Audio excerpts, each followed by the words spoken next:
Maturity అనేది వయస్సు పెరగడం వల్ల వచ్చేది కాదు, జీవితంలో నేర్చుకునే పాఠాల వల్ల వచ్చేది. మందిలో ఒకడిగా ఉండకు, సొంతంగా ఆలోచించడం నేర్చుకో. చదరంగంలో పావుగా ఉండకు, ఆట ఆడే ఆటగాడిగా ఉండు. ఒక మనిషికి ఇవ్వాల్సిన టైంలో విలువ ఇవ్వకపోతే తర్వాత నువ్విద్దామనుకున్న వాళ్ళు తీసుకోవడానికి ఇష్టం చూపించకపోవచ్చు. ఎందుకంటే ఆత్మాభిమానం ఒకటి ఉంటుంది కదా. కొంతమంది నువ్వు చెప్పే మాటలు ఇప్పుడు పట్టించుకోకపోవచ్చు, కానీ ఏదో ఒక రోజు మాత్రం ఖచ్చితంగా గుర్తు తెచ్చుకుంటారు. నోటికి ఇష్టం వచ్చినట్లు మాట్లాడే ముందు ఒకటి గుర్తుపెట్టుకో, మనం మాట్లాడిన మాటలు మనకు గుర్తుండకపోవచ్చు, కానీ విన్న వ్యక్తికి ఎప్పటికీ గుర్తుండిపోతాయి. ఎదుటి వ్యక్తి నిన్ను గౌరవించలేదని బాధపడకు, నీకు మర్యాద ఇవ్వలేదని ఆవేశపడకు. నిన్ను గౌరవించే అర్హత వారికి లేదని తెలుసుకో. నీకు మర్యాద ఇచ్చేంత సంస్కారం వారికి లేదని అర్థం చేసుకో.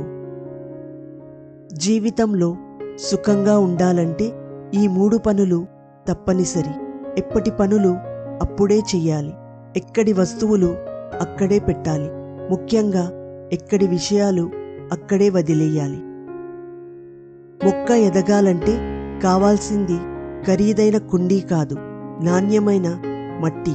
అలాగే పిల్లలు ఉన్నతంగా ఎదగడానికి కావాల్సింది సంపాదన కాదు, సంస్కారం. కాలం మహామాయల మరాఠీ. కోల్పోయిన తర్వాతనే బంధాల విలువను, అసలు నిజాలు మనిషికి తెలిసేలా చేస్తుంది. మనది కానిది మనం తీసుకుంటే మనకు రావాల్సిన దాన్ని భగవంతుడు రానివ్వడు.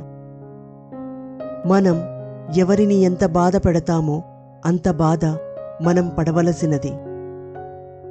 దూరంగా జరగండి మిమ్మల్ని చులకనగా చూసేవారి నుంచి, పరిష్కారం లేని గొడవల నుంచి, మీ విలువ తెలియని వారి నుంచి.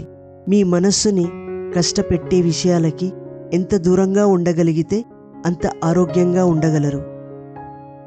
మనస్సులో మాలిన్యం ఉన్నప్పుడు శరీరాన్ని ఎంత శుభ్రంగా ఉంచుకుంటే ఏం లాభం? చేపలు రాత్రింబవళ్ళు నీళ్లల్లోనే ఉన్నా వాటి వాసన పోదు కదా. అన్నీ పట్టించుకున్నా, అందరినీ పట్టించుకున్నా అన్యాయమయ్యేది నువ్వే.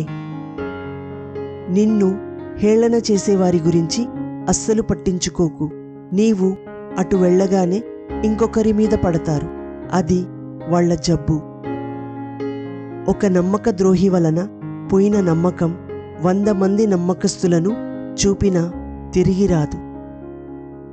నీ నోటి దురద తీర్చుకోవడం కోసం ఇతరుల మీద బురద చల్లే ప్రయత్నం చేయకండి. అది మీకు సరదా కావచ్చు, కానీ మీరు చేసే ఆ పని వల్ల వారు ఎదుటివారి దృష్టిలో చులకన కాబడతారు.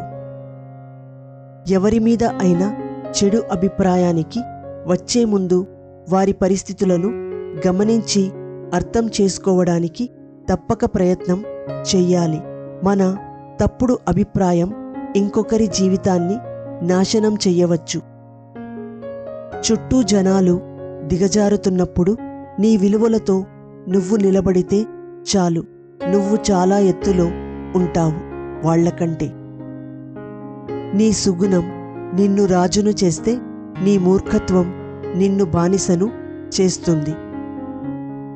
గాలి బలం తెలియదు సుడిగాలి నిన్ను చుట్టేంతవరకు, నీటి బలం తెలియదు ఉప్పెనై పోటెత్తేంతవరకు, విత్తనం బలం తెలియదు మొక్కగా మొలకెత్తేంతవరకు, నీ బలం నీకు తెలియదు నిన్ను నువ్వు నమ్మేంతవరకు.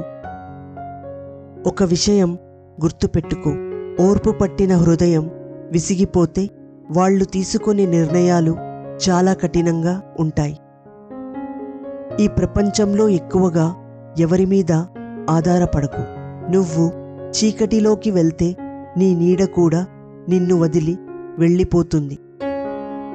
కష్టం అందరికీ శత్రువే, కానీ మనకు ఎవరు మిత్రులు చూపించి వెళ్తుంది. అందుకే కష్టం వచ్చిందని బాధపడకు. నీ వాళ్ళెవ్వరో తెలిసినందుకు ఆనందించు. నీటిని ఎక్కువగా మరిగిస్తే ఆవిరైపోతాయి. అలాగే భరిస్తున్నారు కదా అని ఎక్కువగా బాధ పెడితే బంధాలు కూడా తగ్గిపోతాయి.